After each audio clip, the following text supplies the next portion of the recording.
paano tanggalin ang mga notification na nagpa-pop up sa screen ng ating cellphone. Ganito lang po ang gagawin nyo.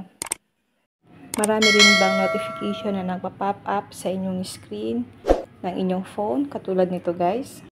Meron siyang nagpa-pop up sa aking screen.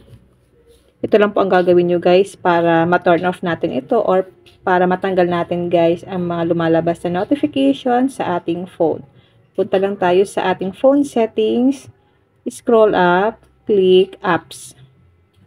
Click app management. Dito guys, hanapin niyo po dito ang application na madalas nang pa-pop up ang notification sa inyong screen. Halimbawa guys sa atin, Facebook Lite. Hanapin natin dito ang Facebook Lite. Pwede nyo po guys i-search kung hindi po mahanap ang application. Meron naman dito guys search engine. Bawa ito, click nyo po ang manage notifications. Then, i-turn off nyo lang po itong allow notifications para hindi na po mag-pop up ang mga notifications sa ating screen.